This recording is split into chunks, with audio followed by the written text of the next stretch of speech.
I'm a little better. I can almost talk. Thank you all for being here today. You know, God works in this church so powerful.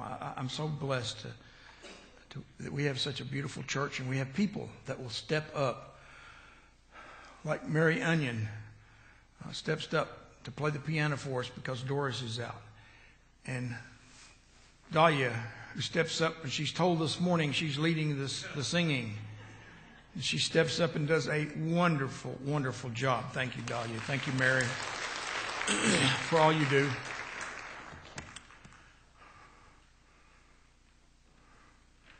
There's a Huffling over there that did something special this week. Benjamin, tell us what's special in your life.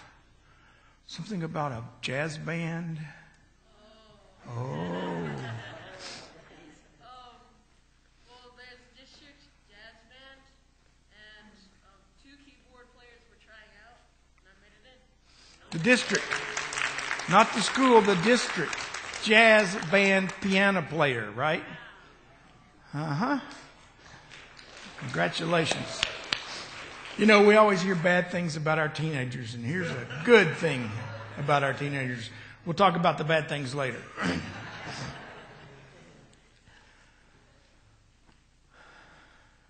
This morning I want to tell you a story that I heard about a boy. His name was Ted Shallard. Ted was a young man who was not excited about school. He was sloppy in his appearance, mostly expressionless, unattractive, and he was slow to learn. Often he would simply sit in class and stare off into space, unresponsive, which was an irritation to his teachers. Miss Thompson, his 5th grade teacher, enjoyed bearing down her red pen as she placed big red X's beside the many wrong answers that he had. If only she had studied Ted's school records more carefully. They read, 1st grade, Ted shows promise with his work and attitude, but he has a poor home situation. 2nd grade, Ted could do better. Mother is seriously ill. He receives very little help from home. 3rd grade, Ted is a good boy, but too serious. He's a slow learner. His mother died this year. 4th grade, Ted is very slow, but well behaved. His father shows no interest whatsoever. Well, Christmas arrived, and the children piled elaborately wrapped gifts on the teacher's desk. And Ted brought one too. It was wrapped in brown paper and held together with Scotch tape. Miss Thompson opened each gift as the children crowded around to watch. And out of Ted's package fell a gaudy rhinestone bracelet with half the stones missing and a bottle of cheap perfume. The children began to snicker, but she silenced them by splashing some of the perfume on her wrist and letting them smell it. She put on the bracelet too.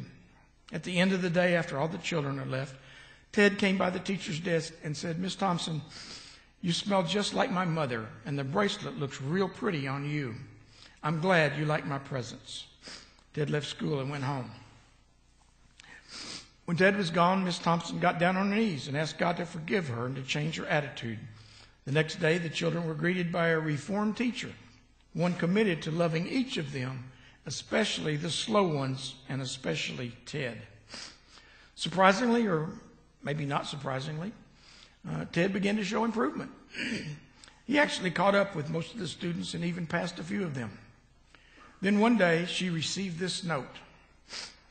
Dear Miss Thompson, I wanted you to be the first to know I will be graduating 2nd in my high school class. Love, Ted. 4 years later, she got another note.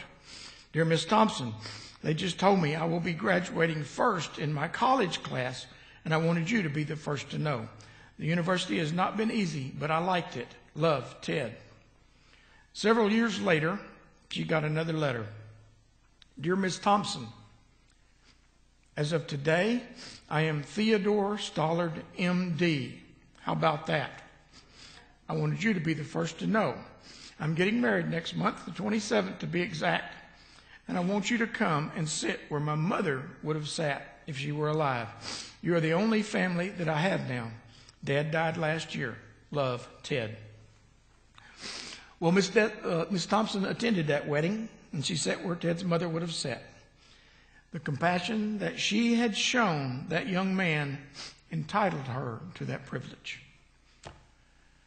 Now, if you go do a Google search on Snopes.com, you'll find out that the Ted story is just something that somebody made up to show how caring someone can change your life. But every day we come in contact with people like Ted. However, for some, the hurt doesn't always show on the outside. Some people wear a mask to cover up the invisible pain that exists just beneath the surface of their lives. It could be your next door neighbor or a member of your family. It could be your spouse, a friend, a coworker. It could even be the person sitting next to you in church this morning.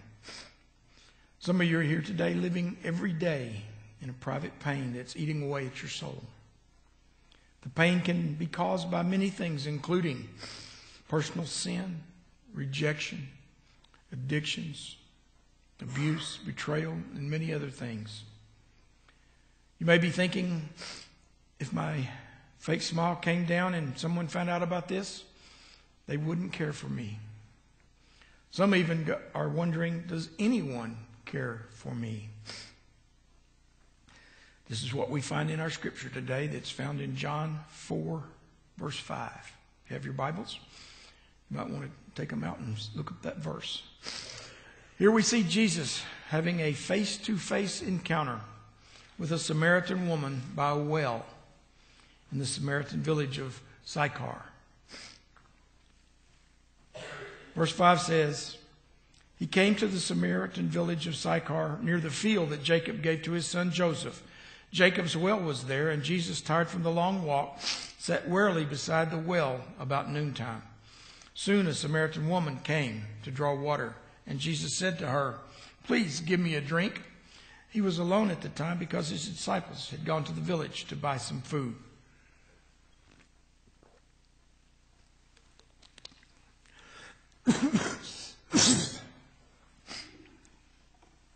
Now we all know that Jesus is a master teacher who taught lessons in various numbers of ways. He often taught people in large multitudes. However, Jesus had many one-on-one or many face-to-face encounters with people who were just like us in many respects. When Jesus gave these people his full attention, there were many lessons to be learned for them and for us. Today we see such an encounter with a lady we often refer to as the woman at the well. This story teaches us three truths about Jesus, and it shows us how much our lives matter to him. First, we learn about Jesus' personality. As we read verses 5 through 7, we notice that Jesus got thirsty, just like we all get thirsty. It was around the middle of the day, and after a long day's journey, Jesus intentionally goes to the well for a drink of water. There was a Samaritan woman there, drawing well at the water in the middle of the day. Now, this is significant because it was the custom of women of that day to either draw water early in the morning or draw water late in the afternoon. Therefore, this woman was all alone in the middle of the day. Why was she there? Why was she alone? Well, we'll answer that question in just a minute. After telling her about the living water that Jesus offered, he told her to go get her husband. She replied in verse 17, I don't have a husband. Now, in Jesus' day, women could not divorce a man. Only a man could divorce a woman. Therefore, when Jesus says in verse 18, you have had 5 husbands, and you aren't even married to the man you're living with now, you certainly spoke the truth. The implication is that she had been personally rejected by 5 different men, 5 different husbands. Can you imagine what this must have done to this woman's self-esteem and her confidence? She felt rejected, alone, shameful, and was going from man to man to try to find just someone who would love her and care for her. This woman was an outcast. She was probably shunned by the other women, and that's why she came in the middle of the day, so she wouldn't meet any of the other women and have to put up with their looks. She was alone, and she was trying to hide from the embarrassment of her sin and the resentment that it caused in others. She had no standing in the community. There may be some people here today who understand exactly how this woman felt. Like this Samaritan woman, you may be wondering if anyone ever really cares and loves you. Some of you may feel rejected by someone you care about. Some have experienced this feeling rejection through a relationship. Others have lost a job, while others still may have lost someone through death. Some here today may feel all alone and be very, very isolated. Others here this morning may know you're in sin. Maybe you have some addiction or some habit that you're trying to hide and cover up. And deep in your soul, you feel guilty and shameful. The truth is that today you have some needs that you aren't sure anyone can meet. Let me give you some good news. In these few verses, the personality of Jesus is revealed. Jesus did not care who this lady was, what she had done in her life, or what sins she had right now. Jesus was simply cared about her personally. Verse 4 tells us that he had to go through Samaria to Samaria on the way. Why did Jesus go through Samaria on the way? Because there was a woman at the well that needed to know right then and there that someone cared for her. She needed to know that she could be loved and be forgiven.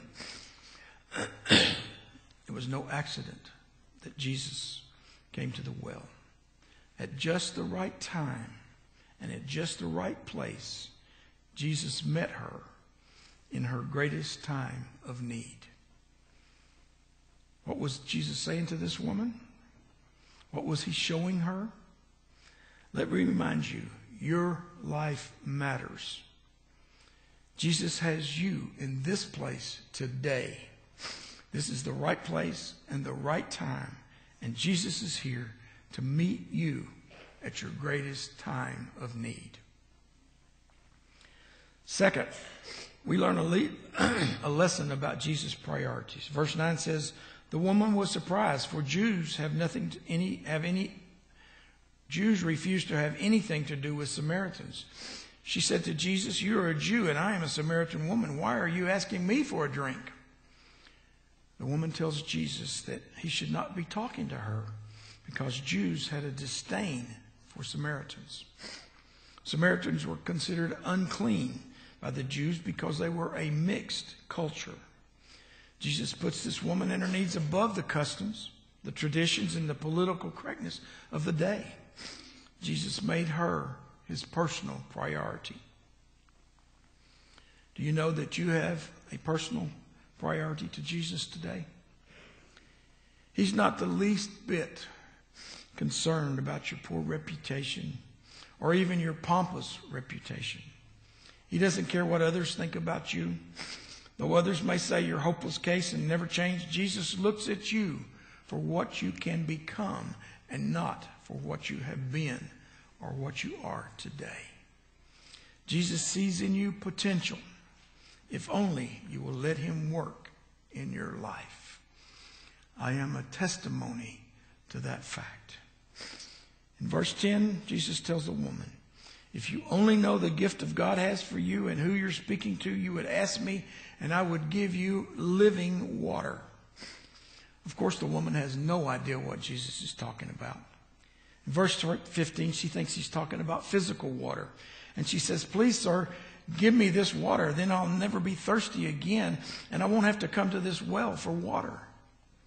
She doesn't understand that Jesus is talking about God's gift of salvation.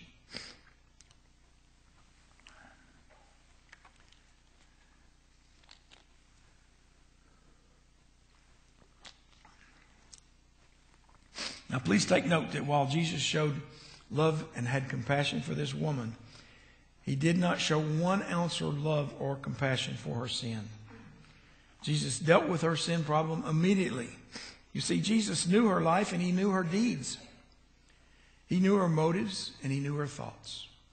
Knowing all of this, he proclaimed the truth that she was in sin and that sin had to be dealt with. Sin is always a serious matter to the Lord. Your sin and my sin are a serious matter to him today. Jesus died on the cross for that sin. He sanctified and shed his innocent blood for your sin and for my sin. Just like it was for the woman at the well, when you come face to face with Jesus, you must also come face to face with your sin. Before Jesus could work in her life, she had to admit and deal with her sin. All that you want for your life today, all the meaning and all the purpose you're seeking can be found only in Jesus. However, you must first confess and deal with your sin in an open and honest manner, just like this lady did. See, Jesus knows the truth of our hearts. He knows our motives. He knows why you're here today. He sees through the fake smiles and the facades and he really knows the real you. But here's the best part. Jesus still loves us because our life matters to him. The third thing that we learn about Jesus today is about his power. This woman had a deep longing in her life. She lived a life of rejection, and she thought her life did not matter.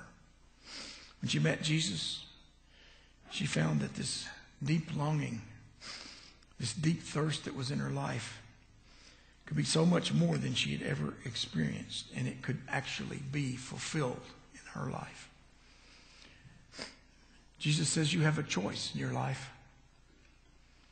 You can choose to accept Jesus' offer of living water, or you can continue to drink from the world's well. Do you like this water that you have in your life right now? The water of this world you're drinking right now will never satisfy you, and it will never quench your thirst. The living water that Jesus is offering is unending, never ceasing, abundant, pure, fresh, and calming. Jesus is the living water for your life. He's what you need in your life right now. Having Jesus in your life right now can bring you salvation, and it can bring you calm in the midst of all your storms. He can bring peace in a time of chaos, and forgiveness and mercy can replace your guilt and your shame. Well, the end of the story is found in verses 37 through 42. The woman told the whole village about the man that told me everything I ever did. Jesus stayed for 2 more days in that village, long enough for many more to hear the message and believe. And after they heard and believed, the townspeople told the woman, "Now we believe, not just because of what you told us, but because we have heard him ourselves, and we know that he is indeed the Savior of the world." She was no longer an outcast, the woman at the well. Now she was a soul winner. She's out telling her testimony to all who will listen. For sure, she has a past, and her life is still not perfect. But thanks to the living water of Jesus, she has a future worth living for. You know, an ad campaign not too long ago for a soft drink tells us to obey your thirst. God has placed a thirst in your life that can only be quenched by him. The problem is that many of us are obeying the world's thirst. We're drinking up what everyone around us calls happiness, but it's not happiness. We're pursuing what our neighbors and friends call happiness, but it's not happiness. We're trying to find meaning and significance for our lives that's defined by Dr. Phil, Oprah, or MTV. The resultant is that even a greater thirst is created.